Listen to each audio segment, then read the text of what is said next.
Hey folks, I got a little treat for you today. This is my 1987 CR250, 1991 Texas National Championship winner, cross country champion.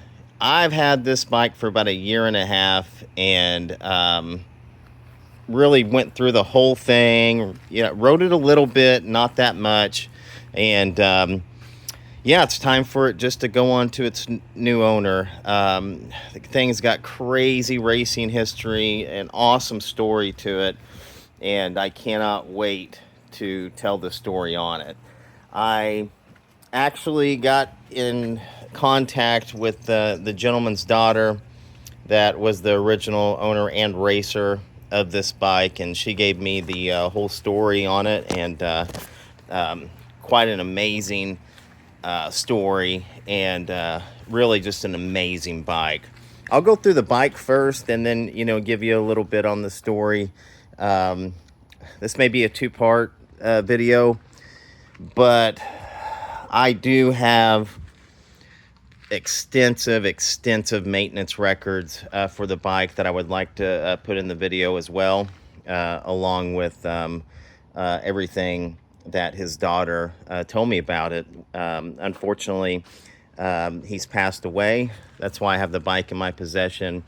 My buddy in Dallas actually purchased this, and he had it for quite a few years. It just sat, for a very long time. And then when I got it, I went through absolutely everything. So the bike is, you could take this and you could race it today. And so the first thing that oh, sorry, I have my towel in there. The first thing that you realize, it's got a weird tank on it. And so you've probably seen aluminum tanks before, but you probably have not seen one like this one. This one was custom made by another racer. They were racing the same time. This won the championship in 1991, the Texas State Championship. So they were racing for quite a while with each other, the guy that built this tank. And I'm not going to mention any names, but I do have all the names that she gave me. And that will, all that stuff will go to the winner, the buyer of this bike. But as you can see, the tank is all aluminum, and it was made for endurance racing. So, and I do have the original tank. Everything to this bike, plastics wise, almost everything is a factory. It even has a factory paint still on the bike. So anyways, this tank probably could hold up to, I would say, at least another gallon. And to give you a good, we'll get to that thing soon. This is crazy also as well, but give you a good idea. Here's the original tank. We're looking at the same side. As you can see how that comes down there. Look how much further that comes down, and it is a bit wider, as you can see through here, and a bit taller. Just an amazing work from the gentleman that made it back then. So that tank does not leak at all. There's no leaks on the bike at all, and that is important because it still has the magnesium covers, which we'll check out on the other side. I went through all of that. I've been blessed that the guy that had it before me stored it with Evans, and when I drained it, went through everything, I put Evans back in there. So for those of you that don't know, that is the waterless coolant. Water will eat these magnesiums alive. So yeah, you can tell this is the same way he raced it, all but the maintenance that I had to put into it with the FMF pipe. It looks like stock reeds were in there. I didn't have to go that far to switch out the reeds or anything. I rebuilt the carburetor, all that good stuff. I'll tell you why I didn't even really touch the motor. I did not want to, because it was set up. This thing is set up so precisely that I did not want to mess with anything, and you'll see that within the documents that I'll go through here in a little bit. So, okay, the front of the bike, front brakes I went through. They're factory boots still on the bike. Factory number plate. None of the factory plastics have cracks or anything like that, but you will see a little bit of scratches. You know, it's been used. Original gold wheels. I did polish the plastics a little bit. They turned out really nice. I didn't go too far down. Again, we spoke about the tank. New grips. I'd put new grips on it. The grips were worn down. And new chain, new tires, new tubes, new tapes, chain rollers, chain guide. I guess that's what you call this guy here. I forget the correct term. I think it's chain guide. Motion Pro, fuel tube, new petcock for this old guy here, and filter, air filter change, and then and I went with an uni with the air filter change. And then on this side, yeah, you can see the new rollers I put in, top and bottom. New sprocket. So the whole rear end has been off and re-greased. Whole front end's been off, re-greased. I had to replace the whole braking, the rear braking on it. I wasn't sure what exactly was wrong, so I changed out the master and the rear caliper. I have both of those that will go with the cell, the original ones. I think it was the rear. Actually, I know it was the rear master. I had to go through and replace a lot of, well, all of the exhaust hangers. See there and there. This is this was probably made in the late 80s, early 90s, a very old FMF. You can tell that just by the way they don't make these that you can detach like that anymore. Yeah, just a super nice bike. The frame, super nice. It's not pancaked at all on either side. Again, I haven't observed any leaks, and I've had it for over a year and a half. It may even been two years at this point. And like I said, has all the factory plastics and the factory paint. And Honda painted these back in the day. That's not decals. So really cool bike. I shouldn't be missing much. I mean, this is a little bit different than what y'all are used to seeing from me. I usually do the fully restored, and this thing is just way too cool for me to pass up on it. And again, I got to ride it. Did not get to race it, but it's wonderful. Again, you could go and race this right now. Oil change, all of that stuff has been done. So we talked about that tank for the long distance racing. Check this thing out. So this was specially made as well. You'll wonder why it's painted red. Unfortunately, someone took the red paint off the tank. He had this painted red as well. I believe I have a picture of it before, not somebody, the buddy I got it from before. And he polished the tank. Looks great, but I wish that it had the factory patina red from racing. So this goes on the front. And this obviously will go with the bike as well. I don't know, and I've tried to study how he got this to work. And I see 3 holes up here. Somehow I think they attached it to the bars with something for those 3 holes, but either way, man, it's got to be super dangerous. But I would imagine the same man that made the other tank made this one, and it is just awesome. Really nice work. You see someone put so it was ran. You can see the duct tape there to protect the chrome on the bars.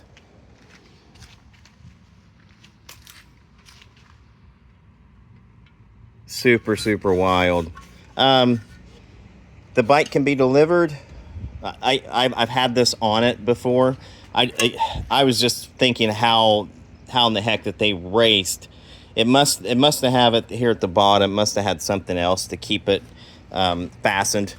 Um, I've never seen anything like it before. This is probably, I don't know, half a gallon. So he was probably getting another gallon and a half, all in all. Which maybe that's why he won. He had more fuel than everybody else, but I don't know. So a little background on the gentleman. Again, I'm not going to name any names. Get my paper out here. So this bike again won the Texas national or state championship in '91 with an organization called the TCCRA. This bike was supposed to be buried with the gentleman that owned it, and he was going into open heart surgery, and he told his wife and his daughter that he would like to be cremated if he didn't make it back out. And so he ended up passing away, and unfortunately the family just didn't know what to do with it because they had to move in. So the mother had to move in with the daughter, and they just didn't have any room for it, unfortunately. And so she hated to get rid of it, but they had to sell it, and it went to my friend. And so, get my little paper out here. I printed off, which again we'll go with the bike. I printed off our conversation, and yeah, it's super cool. Another really, really neat thing about it, he was around 35. She's saying he actually had a heart attack while racing the bike. He felt the chest pains, but kept going, determined to get first place, and he did. And so he about literally died on the bike around 35 years old, and just kept racing through it, which, boy, I can't even imagine. So yeah, a super, super awesome guy. I've got a picture in there with a big, super big trophy. Unfortunately, I don't have that trophy. I wish I did. Yeah, I'll post that up also, showing him with this trophy. And so, not much to say else about the bike other than, like I said, I went through the whole thing. I'll start it up. I'll have to put the phone down for a second. And let me turn the fuel on first. There we go. I'll start it up, and boy, it sounds and rides very, very well. Again, everything has been maintenance that I could go through.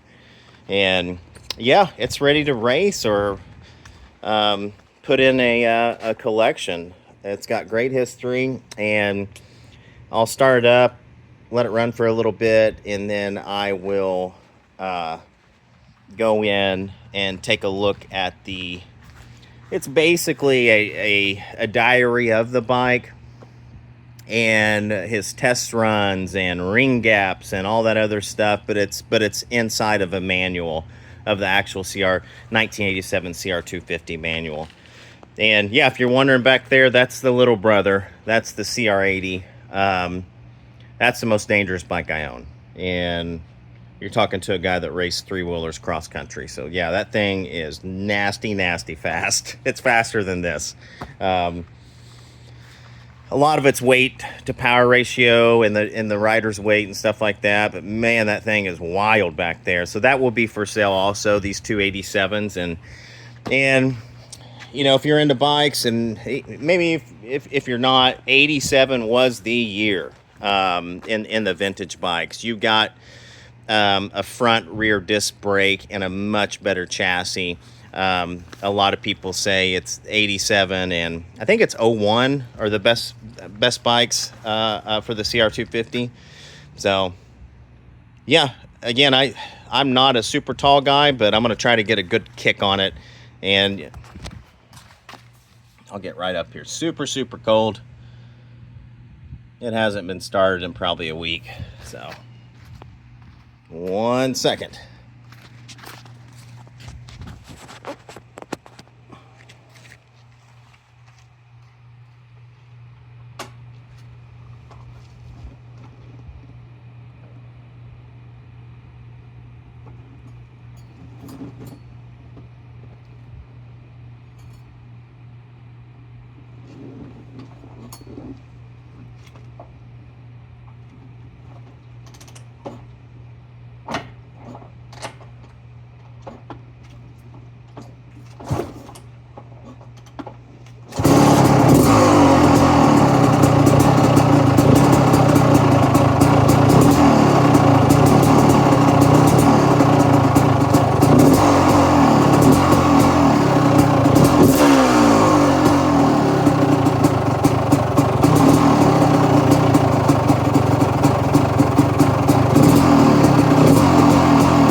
So it starts about in between one half not good kick and one really good kick. Again, I'm not that tall to really give it a crazy good kick, but yeah, it starts very easily, runs great.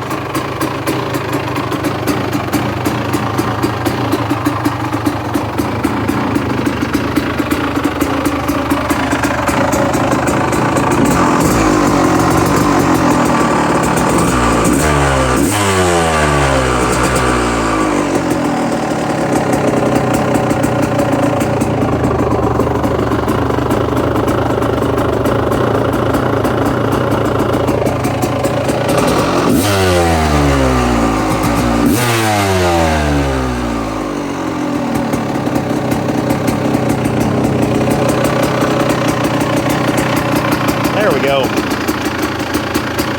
Getting a little bit warmer. Well, you get the idea. For sale, 1987 CR250, 1991 Texas champion, cross-country champion.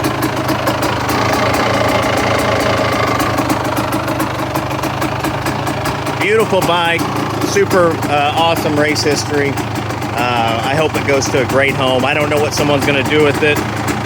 Race it in vintage, or put it up like I did and look at it. It's awesome. So I would do a little second video to be brief, going through the manual with all of the stuff written down inside there.